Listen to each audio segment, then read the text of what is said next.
usher board for the last 4 years upon her return from living in Richmond, Virginia. At Mount Vernon Baptist Church, Richmond, Virginia, she served on the usher board and several church committees. Jennifer is a proud member of Alpha Kappa Alpha Sorority Incorporated. When she isn't serving her community in different capacities, she enjoys volunteering, arts and crafts, and traveling. Jennifer believes that mental health affects everyone. It does not discriminate against age, sex, color, or religion. For us to make a greater impact in life, we must all come together as one body in Christ. At this time, I present to you Sister Jennifer Giles.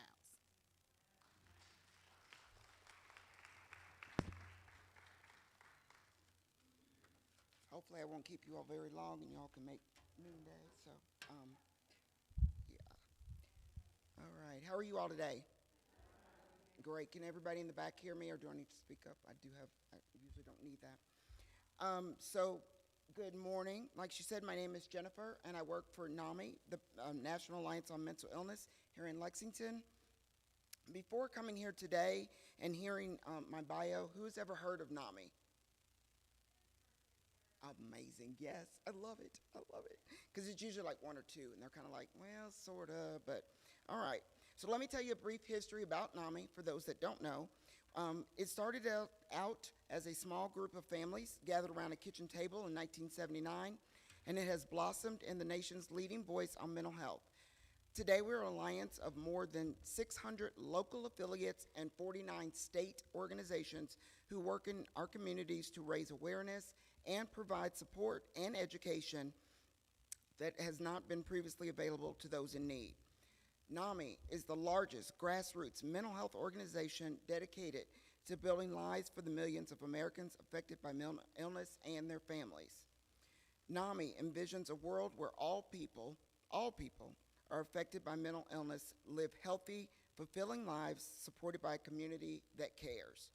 My dream is that NAMI becomes a household word in the very near future. NAMI provides advocacy, education, support, and public awareness so that all individuals and families affected by mental illnesses can build better lives, all free of charge. Where can you go anymore and get anything of quality for free? So remember the air for our car tires? It used to be free, right? It's not even free anymore. I think I stopped one day and they said 8 quarters. What? I was like, I don't even have 8 quarters, but okay. NAMI's values are hope. We believe in the possibility of recovery, wellness, and the potential in all of us. Inclusion, we embrace diverse backgrounds, cultures, and perspectives. Empowerment, we promote confidence, self-efficiency, and service to our mission. And compassion, we practice respect, kindness, and empathy. And fairness, we fight for equality and justice. We head to Frankfurt every time those doors are open, so we know that mental health monies cannot be cut. So when I was diagnosed in 1995, as Vada was saying, I did become very suicidal and didn't have a desire to live. I didn't feel like I had a purpose in life after being medically and honorably discharged from the service. Thoughts of suicide can be frightening, but by reaching out for help or checking in with family and friends, we can avoid devastating outcomes. It's okay to talk about suicide. It doesn't bring it on any more than just talking about it. Suicide is the second leading cause of death among people aged 10 to 14. I know you heard me, right? 10 to 14. And third leading cause of death among those aged 15 to 24 in the United States. So suicide is the 12th leading cause of death overall in the United States. 46% of people who die by suicide, that is the proper term, it's not committed suicide, died by suicide, had a diagnosed mental health condition. 90% of people who die by suicide may have experienced symptoms of a mental health condition, or according to interviews with family, friends, and medical professionals, also known as psychological autopsy. Annual prevalence of serious thoughts of suicide, high-risk populations. U.S. adults annual average 4.8%. Native Hawaiian or other Pacific Islanders, 7.4%. Mixed multicultural, 8.2%. American Indian, Alaska Native, 8.5%. Youth populations, young adults, age 18 to 25, 13%. High school students, 22%. LGBTQ youth, 45%.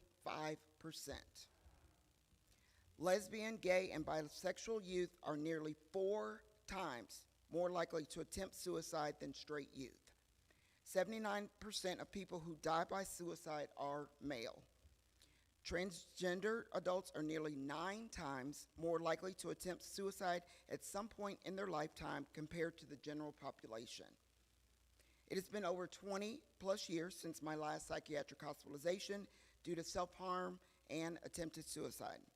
If I continue to use my coping skills daily, working with my treatment team, my therapist, and my psychiatrist, I pray daily I won't have to be hospitalized for medication management or for my own safety from self-harm. As mentioned in my bio, I am a peer support specialist. Some of my tasks as peer support specialist include assisting patients, our peers, at Eastern State Hospital, learn and practice new skills that they may have learned from our unit groups or groups in the recovery mall. We even help them present their goals for recovery, whatever that looks like for them. We don't tell them what they need to work on. They come to us and they say, housing? Okay, how can we achieve that goal? We also assist them in treatment by modeling effective coping techniques and self-help strategies based on our own lived experiences with mental health diagnosis. What are some of your coping skills that help you get through day to day? Who's got some? Pray, okay? I'm sorry? Journaling? Amazing, yes. Anybody else? Yes. Yes, yard work and gardening. Music, yes. I love it. Thank you, ladies. Whether you've been dumped by a date or you've had a rough day at the office, having healthy coping skills can be key to getting through tough times. Coping skills help you to tolerate, minimize, and deal with stressful situations in life. Managing your stress can help you feel better physically, psychologically, and impact your ability to perform your best. But not all coping skills are created equal. Sometimes it's tempting to engage in strategies that will give quick relief but might create bigger problems for you down the road. It's important to establish healthy coping skills that will help you reduce your emotional distress or rid yourself of stressful situations you face. Examples of healthy coping skills include establishing and maintaining boundaries, practicing relaxation such as deep breathing, meditation, mindfulness, that hot bubble bath, whatever that looks like, getting regular physical activity. I love participating in walks and things like that, and then making to-do lists and setting goals. Two of the main types of coping skills are problem-based coping and emotional-based coping. Understanding they differ can help you determine the best coping strategy for you. Problem-based coping is helpful when you need to change your situation, perhaps by removing your stressful thing from your life. For example, if you're in an unhealthy relationship, your anxiety and sadness might be resolved by ending the relationship as opposed to soothing your emotions. Emotion-based coping is helpful when you need to take care of your feelings when you don't want to change the situation or your circumstances are out of your control. For example, if you're grieving the loss of a loved one, it'd be important to take care of your feelings in a healthy way, since you can't change that situation. I've always tried to work with my therapist and my psychiatrist to learn new coping skills and to take my medications as prescribed. Has this always worked for me? No, of course not. So imagine with me, if you can, you wake up in a few days and you feel horrible.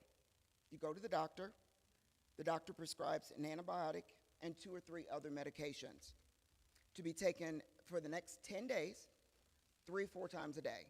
How many people honestly take every single pill? I have 1 out of this room full. 2. maybe 1 or 2, 3, 4, less than 5. So imagine if you had to keep that same schedule and number of medications for the rest of your life. If you don't do it for a temporary illness, imagine a lifelong illnesses needing medications to make the most important organ in our bodies, our brains, healthy so we can function from day to day. I know I must take my medications to make me the best Jennifer that I can be. Do I like the fact? No, but neither does the diabetic on insulin or the kidney patient on dialysis. This is nothing that we choose.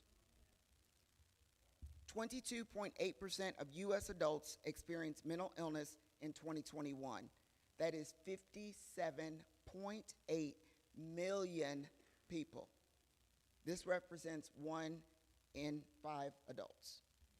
5.5% of U.S. adults experienced serious mental illness in 2021. That's 14.1 million people. This represents 1 in 20 adults. 16.5% of U.S. youth aged 6 to 17, yes, I said 6 to 17, experienced a mental health disorder in 2016. That's 7.7 million people. 7.6% of U.S. adults experienced a co-occurring substance use disorder and mental illness in 2021. That's 19.4 million people.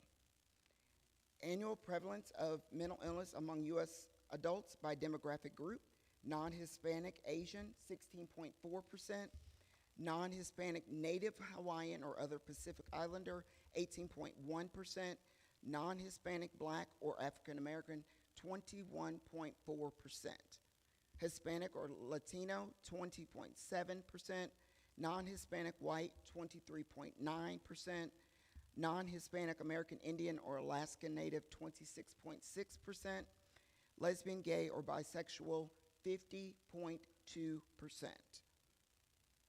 Depression and anxiety disorders cost the global economy $1 trillion in lost productivity each year.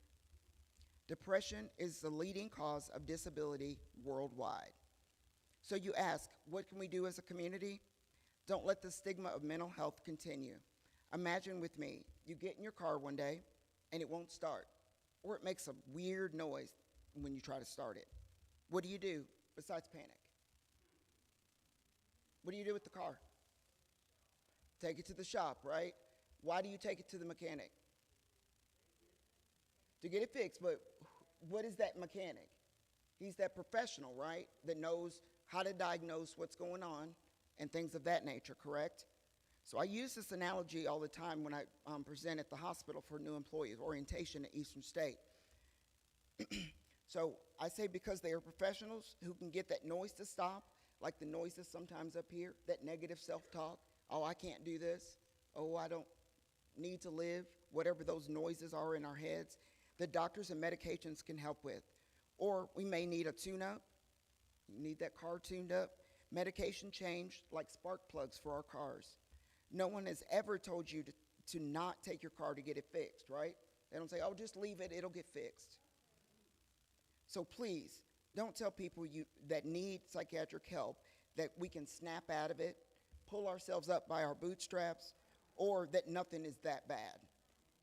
I am a true believer in prayer, and because of God, I am here today, but believe me, I've had to do some of the work, just like those that get cancer treatment or any other medical treatments. I am so glad that I've learned over the years that I am not my illness. I do not walk around and say, I am major depressive disorder. Instead, I have this disorder, but it doesn't have me. These illnesses don't define who a person is. I use my coping skills daily to tell myself that I have a medical condition like anyone with diabetes, cancer, or heart disease. We are trying to dispel the stigma surrounding mental health that is very prevalent today. I pray you're here today as a community of people to join this uphill battle to destroy the stigma. When I walked in here a few minutes ago, before my bio was read, did you know any of these things about me? Exactly. We are people first. I am Jennifer Lynn Dishman Giles. I have a bachelor's degree in corrections and juvenile services from EKU. I've been married. I have an adult daughter, a granddaughter who is 10 years old. I have a job I love as a peer support specialist with Fayette County Mental Health Court and Eastern State Hospital. I have a purpose and I love my life. Thank you for your time and God bless. I have one more thing. So you all were talking about breast cancer awareness, but October is Mental Health Awareness Week. It's that first week of October. I'd like to invite everyone to our NAMI Walks, Lexington. It is Saturday, October the 7th, BCTC on Newtown Pike. But get this, it's free. It's free. There's face painting, free food, games, prizes, DJ, photo booth, vendor booths, free family fun. BCTC, October the 7th, Newtown Pike. Festivities begin at 10 and step off at 12 noon. So, this is our biggest fundraiser, but more importantly is to bring about awareness in our communities. Your church, this lovely organization, can form a walk team. You can go to namiwalks.org/Lexington, or you can call Julie Joseph at 859-312-8675. I'll stick around for a few minutes. And there's brochures and flyers and things like that in this other room as well. And it does have this flyer that gives you all the information as well. And also July is B.B. Campbell. Do you all remember B.B. Campbell? So July is B.B. Campbell Minority Mental Health Month. She declared that mental health mattered, no matter the color of our skin or what have you. So, ladies, thank you and enjoy your rest of your day.